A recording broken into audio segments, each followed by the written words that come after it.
The sound of thunder breaks through the silence. Raindrops fall on old, moss-covered stones. A man's shadow moves through the mist. Tired, lost, but determined. His voice echoes softly. "Claire, I will find you." The screen flickers with flashes of past memories. Laughter, tears, firelight, and then darkness. A whisper follows. "Time took her away, but time will bring her back." As the storm grows louder, the camera pulls in close on Henry's face, eyes filled with grief and hope. Lightning strikes, revealing the ancient standing stones once again glowing faintly. A deep voice narrates, "Years have passed." But his search has never. The years have not been kind to Henry. His once bright eyes are now clouded with exhaustion, his hands worn by endless travel. He has crossed rivers, climbed mountains, and wandered through countless villages, all searching for one thing: Claire, the woman who vanished through time and left behind a world that could never fill the space she once occupied. Every sunrise brings a new trail, a new rumor, a new whisper. Sometimes it's the story of a healer seen in the Highlands. Sometimes it's a traveler who swears they met a woman with strange speech and gentle hands. Each story pulls Henry forward like invisible strings guiding him toward destiny. Yet every night when the fire burns low, doubt creeps into his mind. What if she's gone forever? What if time itself has buried her in another century? But Henry cannot give up. He remembers the promise he made, that no matter where time takes them, he will find her. He carries her old scarf, now faded and torn, and sometimes, when the wind is quiet, he swears he can still smell her perfume, lavender and smoke. The journey is not only across lands but through history itself. Old ruins, forgotten journals, and broken relics seem to call out to him. Each clue feels alive, whispering secrets of another world. The stones he once thought lifeless now hum faintly beneath his fingers, as if reacting to his heartbeat. He starts to wonder, maybe time isn't broken after all. Maybe it's leading him back. In a lonely tavern, he overhears two men talking about a woman who appeared out of nowhere near Cray na Dun. She spoke with strange words and treated the sick with knowledge no one had seen before. Henry freezes. Could it be her? The world around him fades. His heart pounds louder than the rain outside. Without a second thought, he stands, throws a few coins on the table, and heads for the door. The search begins again, and this time hope burns brighter than fear. The night sky above Scotland glows faintly as he rides through the mist. The wind howls, the trees sway, and somewhere, in another time, Claire whispers his name, or stopped. The night is heavy with rain, but Henry keeps moving. Every drop that falls seems to carry the voices of the past, echoes of laughter, cries of pain, and promises made long ago. He remembers the first time he heard her name whispered across the years, the moment his world changed. Claire, the woman who defied time itself. Once, she was a healer from another world, a stranger who stepped through stones and fell into a time of war and chaos. She brought with her the fire of knowledge and the tenderness of compassion. People called her a witch, a savior, a ghost. But to Henry, she was more. She was the proof that love could outlast centuries. As Henry rides through the moors, the memories come in flashes. He sees her tending to the wounded with trembling hands, her soft voice calming even the dying. He remembers the way her eyes caught the morning light, the way she always looked at the horizon, as if it was calling her back home. He remembers the day she vanished.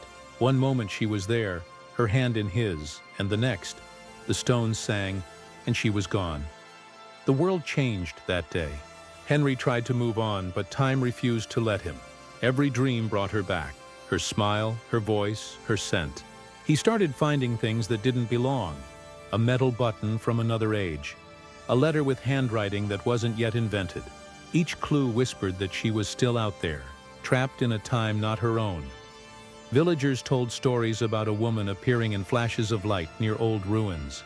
She spoke of things no one understood: machines, medicines, futures. To them, she was a legend. To Henry, she was Claire. As the storm breaks and the first light of dawn touches the hills, Henry stops his horse and looks out over the horizon. The land stretches before him, ancient and endless, just as it was when she first arrived. He can almost hear her laughter carried by the wind. He whispers softly, "If time could bring you once, it can bring you again." For a long moment, the world stands still. Then, the faintest hum comes from the direction of the stones. It's a sound he knows too well, the heartbeat of time. He spurs his horse forward, every muscle tense, every breath a prayer. The past is not dead. It's calling him home. The path grows darker as Henry ventures deeper into the Highlands. The mist curls around him like living breath, hiding the world beyond his torchlight. Every sound feels sharper here. The rustle of leaves, the crunch of gravel under his boots, the low hum of something ancient just beneath the surface of the earth. It's as if the land itself is alive, watching him, waiting. Days turn into weeks, and the lines between dream and reality start to blur. Sometimes, Henry hears Claire's voice, soft, distant, calling his name through the wind. Sometimes he wakes to find her scarf fluttering on a branch where he swears he hadn't tied it. The stones are playing tricks, or maybe time is teasing him, showing him what lies just beyond his reach. He studies every fragment he finds, old journals, faded maps, strange markings on ruins. One symbol appears again and again, a spiral surrounded by stars. Locals say it marks places where the veil between worlds is thin. To Henry, it feels like a path, a map written not in ink, but in destiny. At an abandoned chapel, he meets an old man who claims to have seen a woman out of time. The man's eyes are clouded, but his words are sharp. "She asked for you," he says, "said you'd be coming, sooner or later." Henry's heart nearly stops. "Where did she go?" he demands, but the old man only smiles, whispering, "The stones remember." That night, Henry dreams of her again. Standing among the stones, her hand reaching through a curtain of light. He wakes with a start, the image burned into his mind.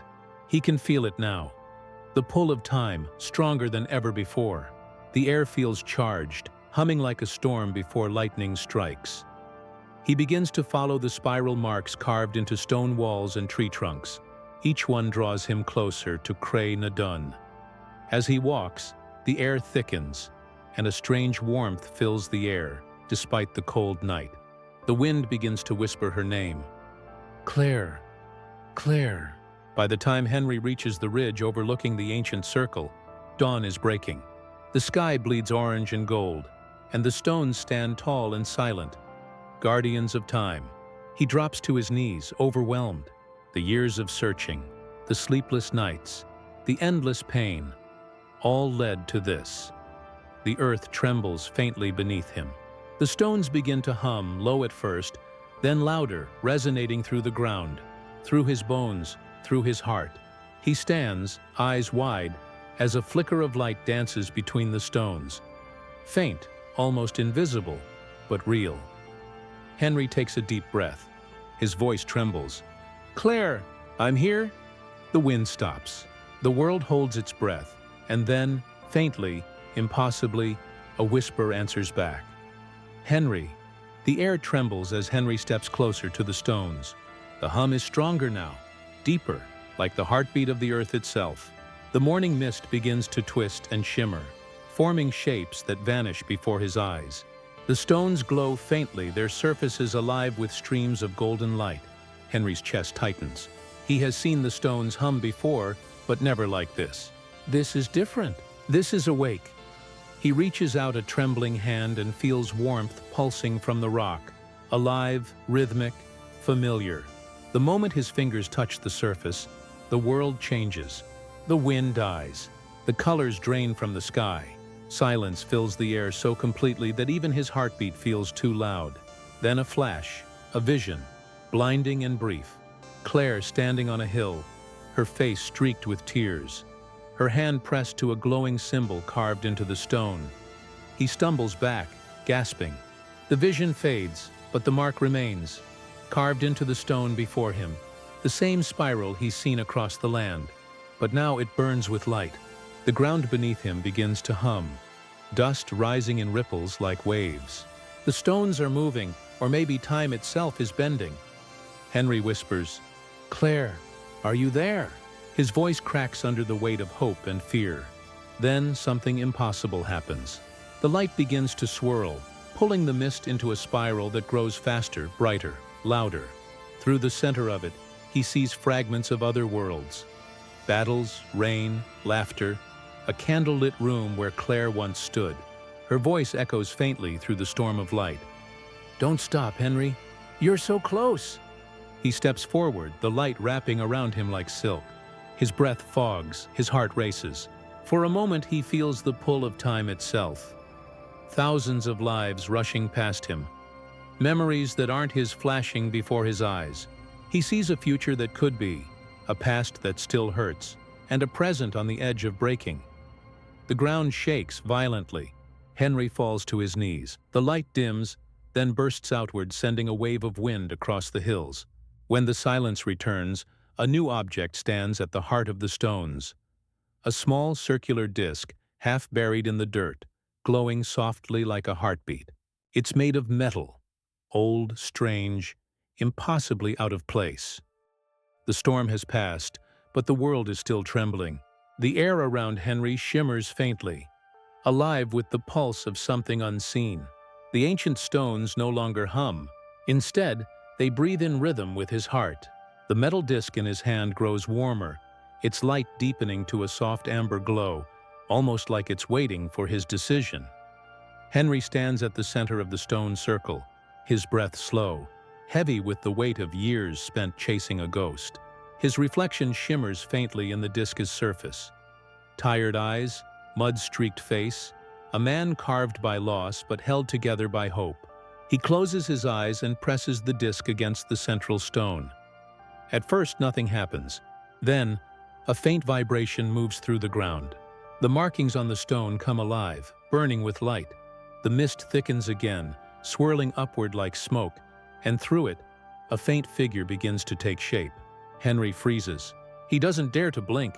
The figure steps closer, blurred, fragile, but unmistakably human. He whispers, almost afraid to speak, "Claire." The figure tilts its head slightly, as if hearing him from another world. Her outline flickers, the light around her growing stronger.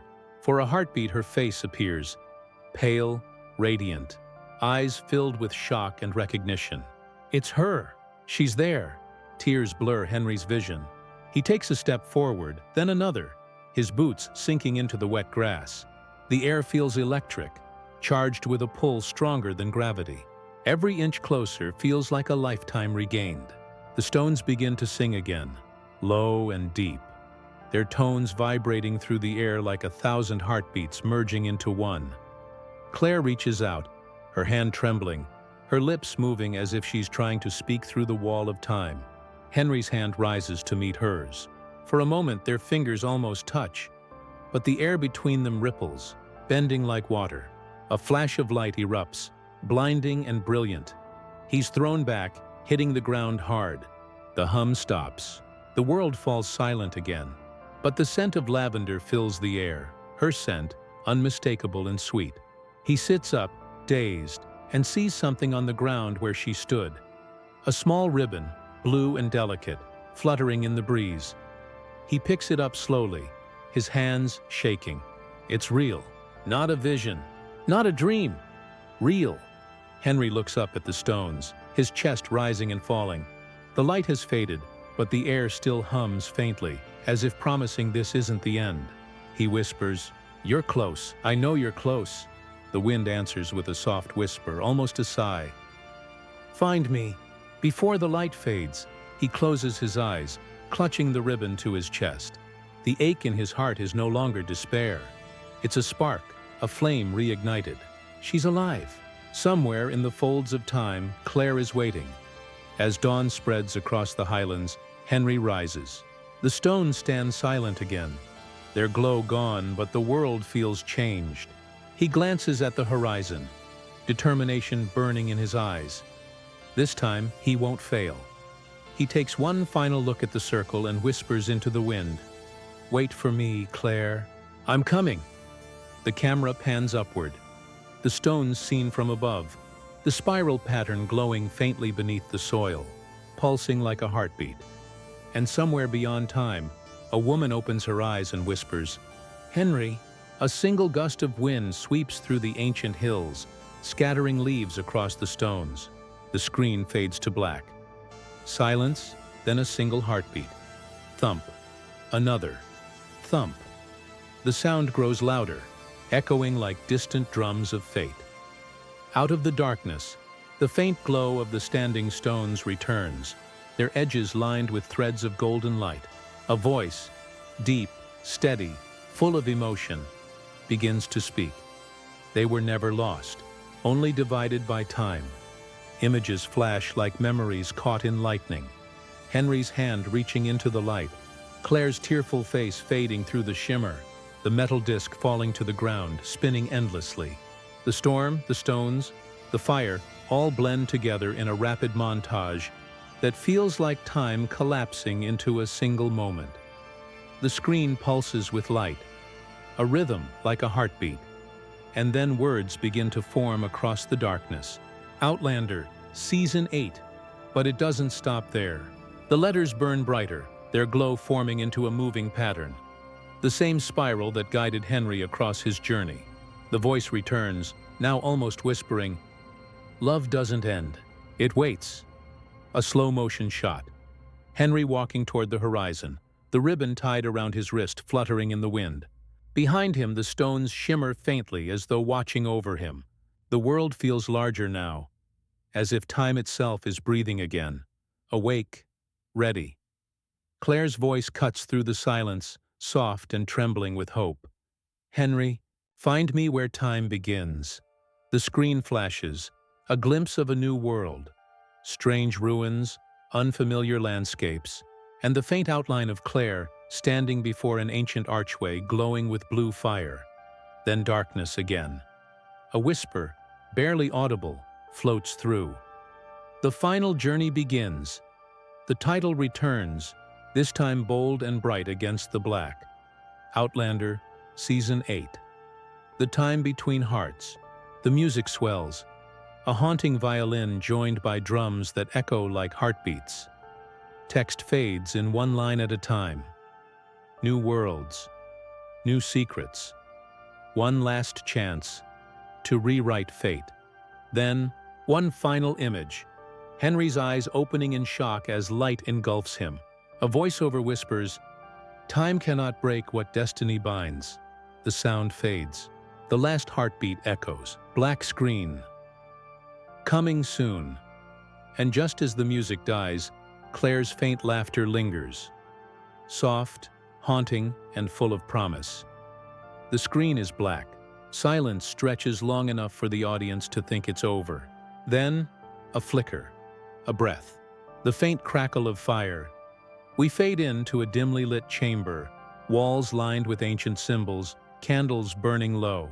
The camera pans slowly across scattered maps, broken glass, and an open book filled with sketches of the standing stones. In the center of the room, a hooded figure stands over a table, tracing the spiral symbol with a gloved hand.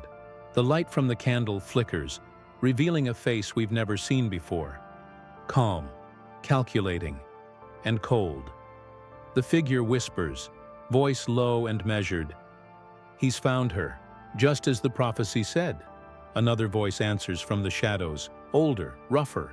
"Then time will start to bleed again." The hooded figure turns, their expression unreadable. It already has. A slow zoom on the open book shows sketches of Henry and Claire, drawn as if someone has been watching them for centuries. Notes scrawled in faded ink read, "Two souls, one loop." The balance must not break. Suddenly the flame on the candle flares, burning blue. The sound of the stones humming fills the air once more. Faint but unmistakable. The hooded figure lifts the metal disc. Another one, twin to Henry's, and holds it up to the light. "The gate remembers us all," they murmur, eyes glinting with something between awe and fear. The music swells, deep and haunting. The scene shifts. Flashes of what's coming. Henry standing in a crumbling world, the sky split by lightning. Claire reaching for him across a storm of light. the spiral glowing on both their wrists, the hooded figure watching from afar, whispering ancient words that make the ground tremble. A voiceover cuts through the chaos. Claire's voice, older now, broken but strong. Every time we find each other, something is lost. The screen flickers, flashes of war, ruins, and a collapsing portal. Henry screams her name as time folds inward. And then, silence again. A single phrase appears on screen. Every beginning has its price. The music fades into a heartbeat. Thump, thump, thump. Then the final frame. The spiral symbol burning across the screen. The words slowly forming inside it. Outlander. Season 8. The end is never the end. The heartbeat stops. Screen fades to black, a soft whisper. Almost too faint to hear. Henry, don't look back. Cut to silence.